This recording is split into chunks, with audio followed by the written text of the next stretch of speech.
FM.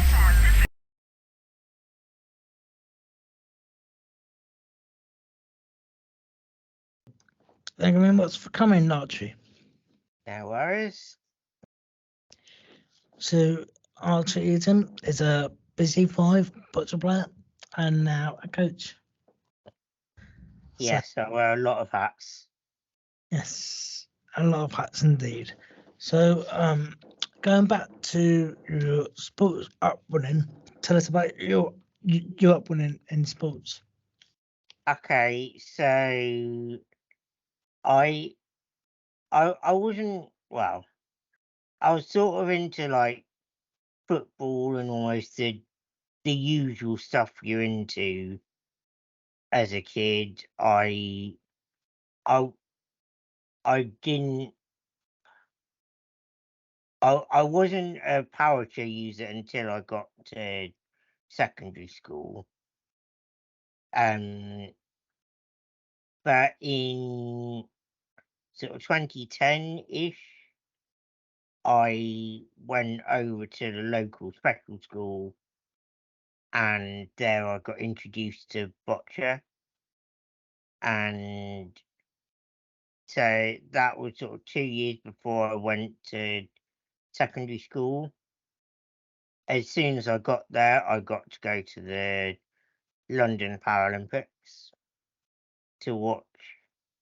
I think it was a semi-final or something like that. It's a long time ago. And then since then I've been into boccia, into playing boccia, and now I'm trying to expand my repertoire into many other forms of sports. And do you mind briefly telling people your disability? Yeah. So my disability is called Morchio type 4. MPS type 4, that is. It's an ultra rare genetic condition which I doubt many people have heard of. And yeah, I got diagnosed with it when I was about 2 after at least 1 million different types of tests. And then my brother came along and surprise, surprise, he's got the same thing. Yes. And so, what did you do for sport before boccia? So I was playing a little bit of football. I remember at school we had like 40-minute games, and I would be able to play like 20 minutes of it and get subbed off at half time. But apart from that, nothing really sticks in my mind sporting wise. I imagine I did the sort of archery at a residential camp or something like that, but in terms of actually wanting to do sport, it wasn't really on my radar until boccia came. And so with boccia, it was around the time Boccia England was set up. Mm. And did you join? Did you get into boccia under them, or was it under CP Sports before? I didn't do anything with Boccia England until my first competition in 2016. But the club that I was part of, I assume we were part of Boccia England. I certainly never knew being under CP Sports. But yeah, in terms of competition, I didn't start until later down the line. I was busy training. So yeah, so what happened in 2010, 2012, won like did you kind of wait until 2016 in order to do in that period? Was it GCSEs for you, or what was the reason? I think it was just because we didn't know about the competitions. Okay. I think it was like, yeah, we just didn't know about the competitions, and obviously the more I was getting into training regularly and playing against other local players, then we went, oh, there's a national competition on, let's go and do it and see how we do. And I got a gold in my first competition, so it went well. As you do. Yes, yeah. So many golds and silvers, but we're not mentioning the silvers. No. So 2016, was this Heathcote Yes, yeah, it was. individual? When did you and the club get involved with National League? So that would have been a few years later when our club went under new management.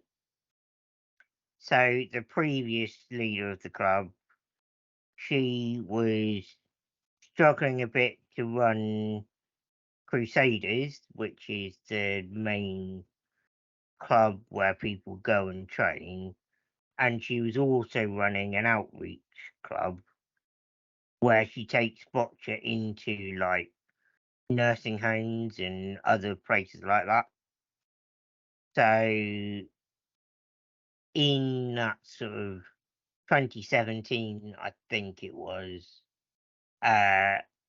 my parents, under instruction from me, took over the club, and yeah, then we did National League the following year, and again the year after, and then 2020 came along, and then we did National League last year.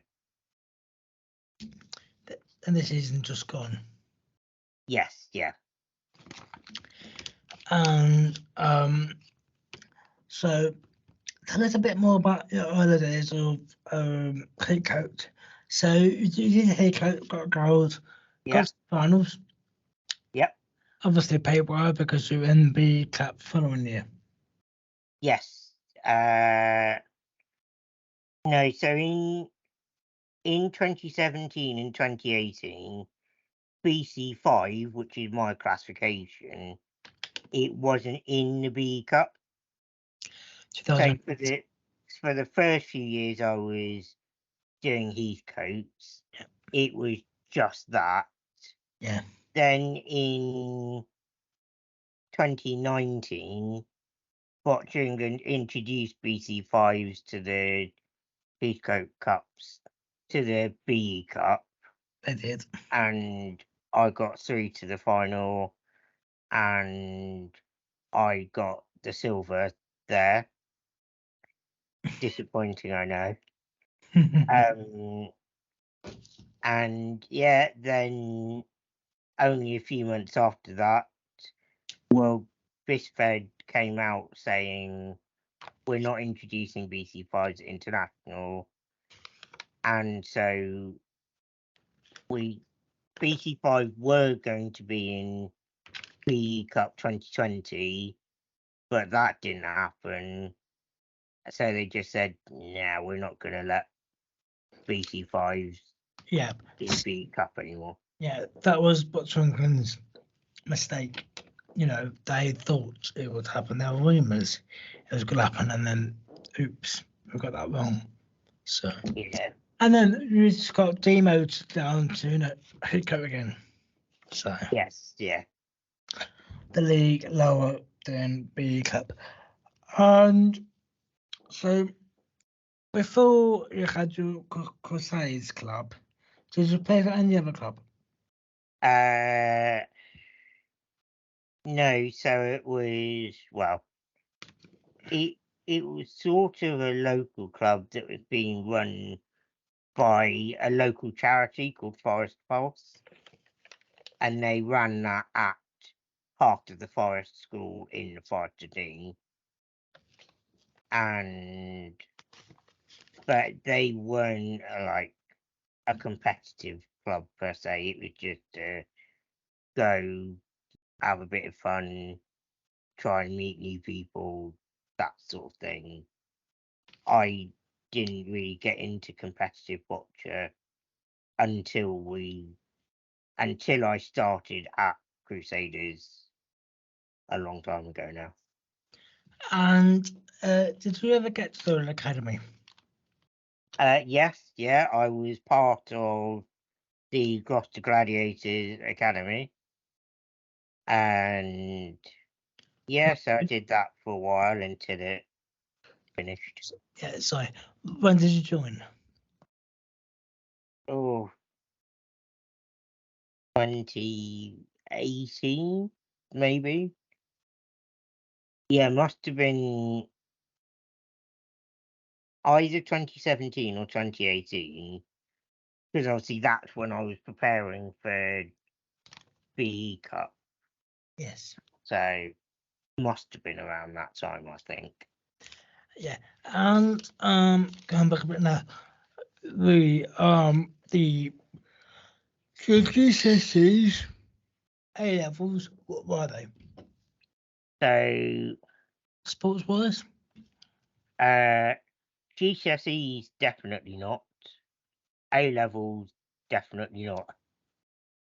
So my GCSEs I did, obviously apart from English, Maths, Science and RE, I did history and Spanish and drama. And then for my A levels, I did sociology, psychology, and drama before COVID came in and I didn't do them. So Yeah, well, yeah. the reason why I asked about that is because you went on to university Yes, and yeah, well there. So, yes, presumably you've got good enough A levels to be able to go on to uni. yes, yeah. Yeah. I doubt I would have done if I'd actually done A levels, but I got into uni and that's all that matters now. Oh, that was the tutor grades, wasn't it? Yeah, yeah. Yes. So it was summer 2020. That's when I would have done my A levels. So I'd done sort of a year and 3 months of them, and then they went, "Hey, it's all locked down. Let's just yeah." Yeah. And so, whether your teacher graded results or whether it was back then, 20 years ago, so what was the reason behind going to university? Did you think university would be a thing for you? Yeah, so I always had an idea of going to uni, and I think I just saw it as a clean break from everything I knew previously. I had a great time in secondary school. Sixth form was less of a great time, and yeah, I think by I in my GCSE years, I had very bad mobility problems. So basically, my hip joints degraded. So I had to get a double hip replacement. Whoopie do at 16 years old, just what you want to do. And yeah, I think uni just, it felt like the right next step to where I wanted to go.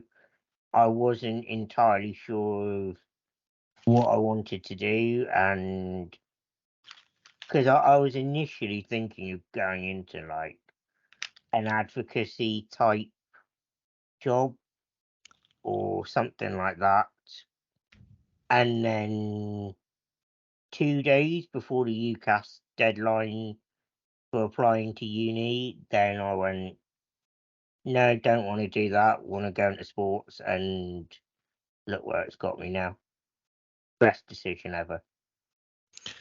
And so, what made you want to go to the uni that you went to? Was that your preferred choice, or? Well, it was really my only choice. So, in the UK at least, there are only 2 universities that actually have disability sport as a part of the degree. So, it's either Liverpool John Moores, which has a foundation degree in disability sport, or it was the University of Worcester, which has a course that has disability sports in the title, and that was really what drew me to it.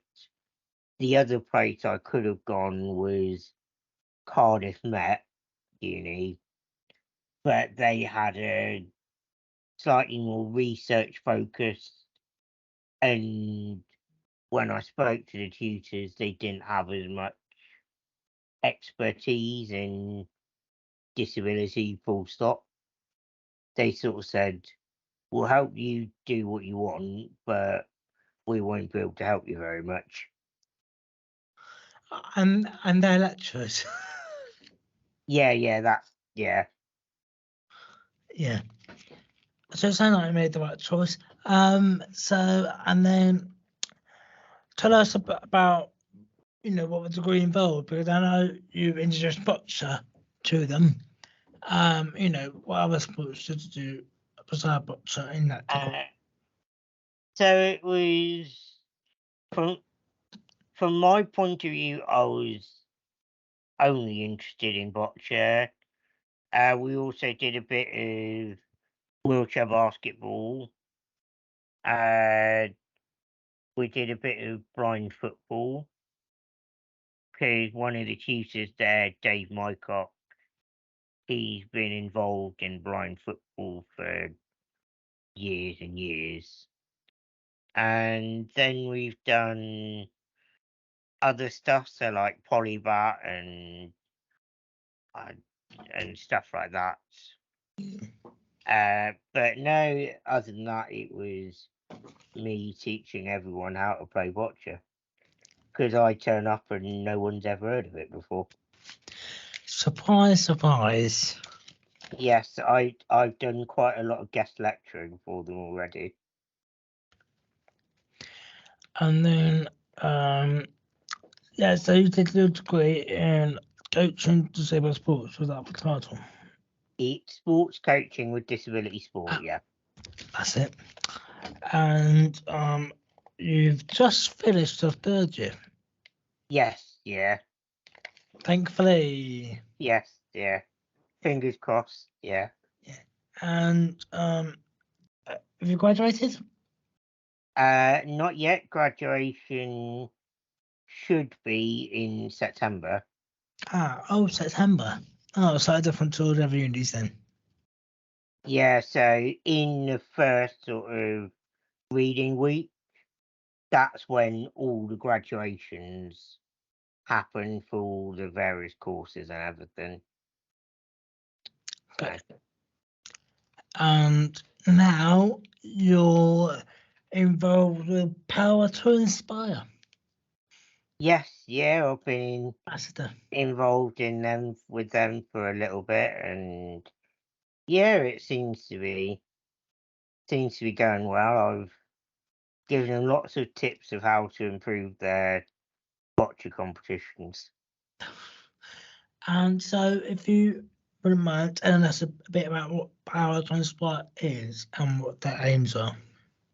Yeah, so Power to Inspire is a charity that gives disabled people the power to inspire others by it's based in sort of Cambridgeshire and around there, and yes, it helps provide sporting opportunities for people who perhaps might not be interested in sport, or at least not know about mainstream sports. So what they've been doing is they do they call it the powerhouse games, and that's where they go to various places around the UK to provide a sporting event, get schools in, get people to come and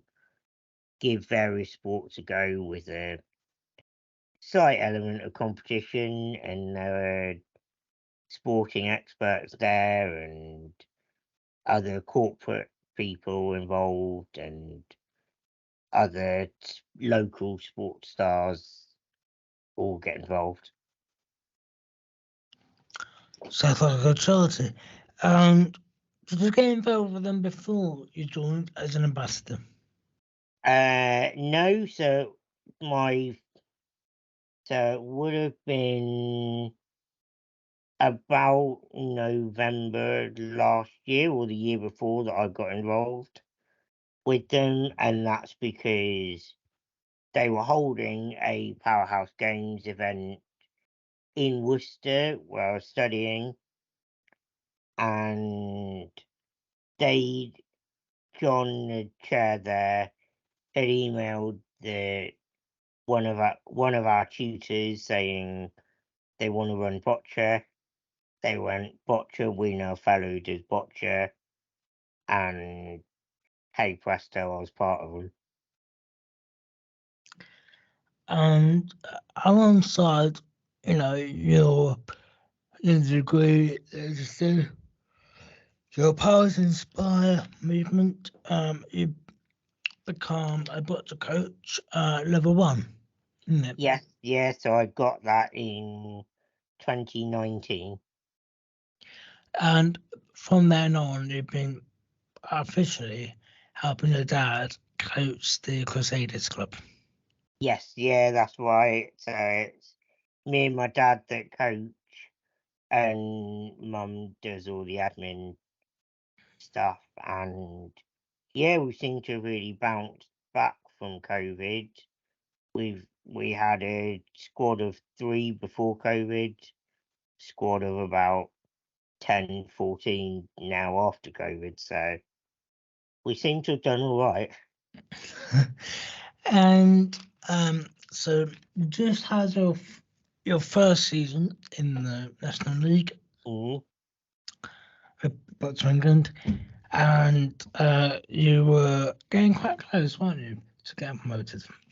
Yeah, we were. I think it was either second or third. We had 2 teams. One was second, one was third in our regional group, behind the Gems, who won the National League this year. So yes, congratulations to them. But we'll get there, and we'll get there next year. Take the first and second spot. Yes, yeah. And which one are you part of? The second one or the third one? I can't remember. I think it was the team that got second.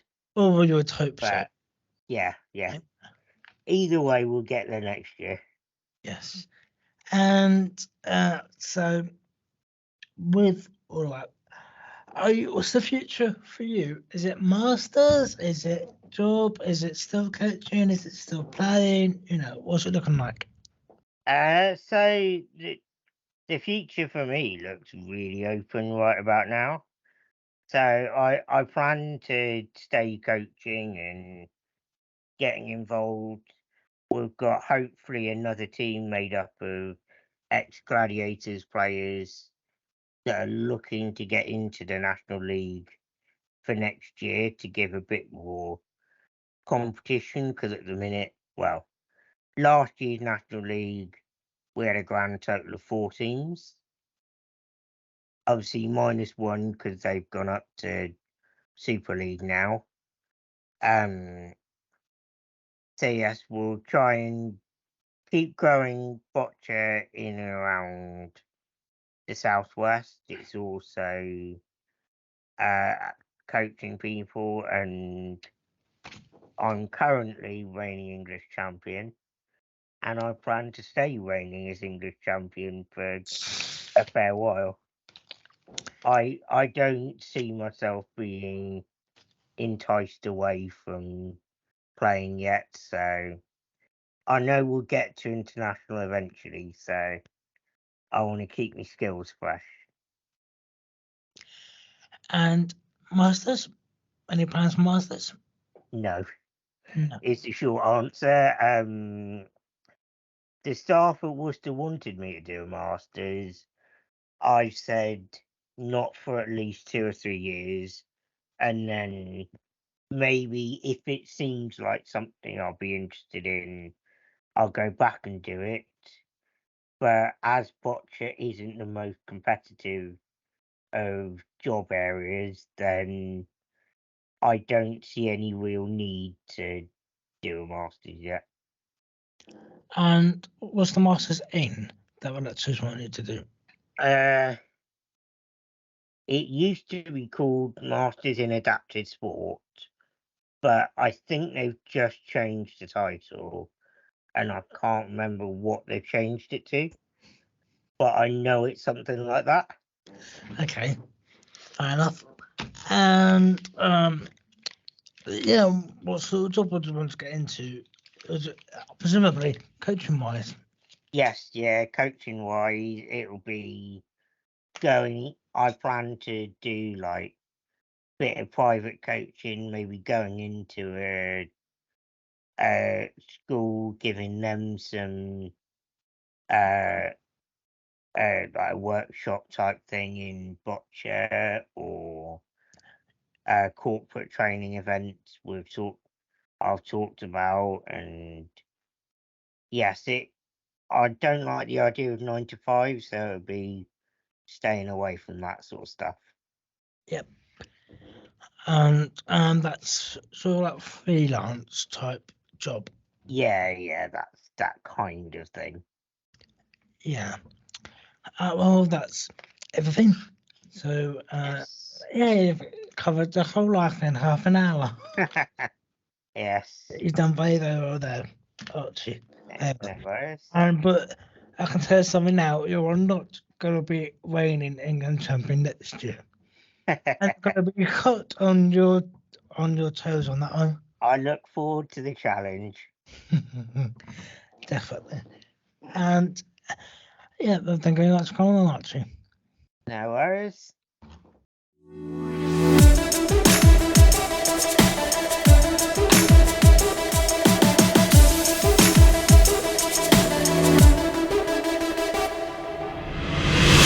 Voice.